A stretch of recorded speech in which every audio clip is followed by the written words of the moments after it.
വന്യജീവി ആക്രമണം രൂക്ഷമായിട്ടും നടപടിയെടുക്കുന്നില്ലെന്നാരോപിച്ച് നാളെ വയനാട്ടിൽ UDF ഹർത്താൽ. രാവിലെ 6 മുതൽ വൈകിട്ട് 6 വരെയാണ് ഹർത്താൽ. പരീക്ഷ, വിവാഹം, പള്ളിക്കുന്ന് തിരുനാൾ, മറ്റ് അവശ്യ സർവീസുകൾ എന്നിവയെ ഹർത്താലിൽ നിന്നും ഒഴിവാക്കിയിട്ടുണ്ട്. PC ചാക്കോ NCP സംസ്ഥാന അധ്യക്ഷ സ്ഥാനം രാജിവെച്ചു. ദേശീയ അധ്യക്ഷൻ ശരത് പവാറിന് രാജിക്കത്ത് കൈമാറി. ഇന്നലെ വൈകിട്ടാണ് രാജിക്കത്ത് കൈമാറിയത്. പാർട്ടിക്കുള്ളിലെ ചേരിപ്പോര് രൂക്ഷമായ സാഹചര്യത്തിലാണ് രാജിവെച്ചത്. ദേശീയ വർക്കിംഗ് പ്രസിഡന്റ് സ്ഥാനത്ത് തുടരും. കിഫ്ബി റോഡുകൾക്ക് യൂസർ ഫീ ഈടാക്കുന്നത് സ്ഥിരീകരിച്ച് മുഖ്യമന്ത്രി പിണറായി വിജയൻ. കിഫ്ബിയെ വരുമാനമുണ്ടാക്കുന്ന മാതൃകയാക്കി മാറ്റണം. യൂസർ ഫീയിൽ നിന്ന് ലഭിക്കുന്ന വരുമാനം കൊണ്ടുതന്നെ കിഫ്ബിയുടെ ലോണുകൾ തിരിച്ചടയ്ക്കുന്നതിനുള്ള സാധ്യതയും തെളിയും. അതുവഴി സർക്കാരിൽ നിന്നുള്ള ഗ്രാന്റ് കാലക്രമേണ ഘട്ടം ഘട്ടമായി ഒഴിവാക്കാനാകുമെന്നും മുഖ്യമന്ത്രി നിയമസഭയിൽ പറഞ്ഞു.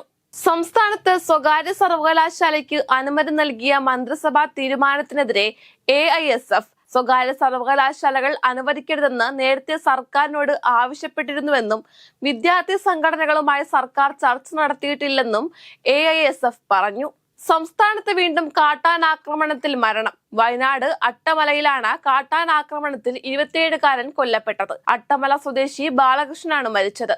ഇന്നലെ രാത്രിയാണ് ആക്രമണം നടന്നതെന്നാണ് വിവരം. കഴിഞ്ഞ 72 മണിക്കൂറിനിടെ വയനാട്ടിൽ കാട്ടാനാക്രമണത്തിൽ കൊല്ലപ്പെടുന്ന രണ്ടാമത്തെ ആളാണിത്.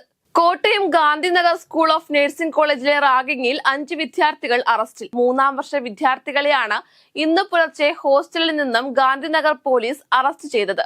1ാം വർഷ വിദ്യാർത്ഥികളുടെയും പ്രിൻസിപ്പലിന്റെയും പരാതിയിലാണ് അറസ്റ്റ്. കയർ ബോർഡിലെ തൊഴിൽ പീഡനത്തിൽ ജോളി മധുവിന്റെ ബന്ധുക്കൾ ചീഫ് സെക്രട്ടറിക്കും കൊച്ചി സിറ്റി പോലീസ് കമ്മീഷണർക്കും പരാതി നൽകി. പരാതി വിശദമായി പരിശോധിച്ച ശേഷം നടപടിയെടുക്കുമെന്ന് സിറ്റി പോലീസ് കമ്മീഷണർ പറഞ്ഞു. വനം വകുപ്പ് ഉദ്യോഗസ്ഥർക്കെതിരെ പ്രകോപന പ്രസംഗവുമായി Malappuram DCC president advocate VS Joy. ക്ഷമയുടെ നെല്ലിപ്പലക കഴിഞ്ഞെന്നും ഓഫീസർമാരെ അടിച്ചോടിക്കാൻ മടിയില്ലെന്നുമായിരുന്നു പ്രസംഗത്തിൽ ജോയി മുന്നറിയിപ്പ് നൽകിയത്. മൂന്നാറിലേക്ക് വിനോദസഞ്ചാരികളുമായി പോകുന്ന KSRTC royal view double decker ബസ്സിൽ സുരക്ഷാ മാർഗനിർദ്ദേശങ്ങൾ ലംഘിക്കുന്ന വിധത്തിൽ ദീപാലങ്കാരങ്ങൾ അനുവദിച്ചത് എങ്ങനെയെന്ന് ഹൈക്കോടതി. ഇതിന് അടിസ്ഥാനമായ രേഖകൾ ഹാജരാക്കണമെന്ന് ഹൈക്കോടതി നിർദ്ദേശിച്ചു. മക്കൾ നീതി മയ്യം സ്ഥാപകനും നടനുമായ കമൽഹാസൻ രാജ്യസഭയിലേക്കെന്ന് സൂചന. DMK മന്ത്രി ശേഖർ ബാബു കമൽഹാസനുമായി ചർച്ച നടത്തി. മുഖ്യമന്ത്രി സ്റ്റാലിന്റെ നിർദ്ദേശപ്രകാരമാണ് ചർച്ച നടന്നത്.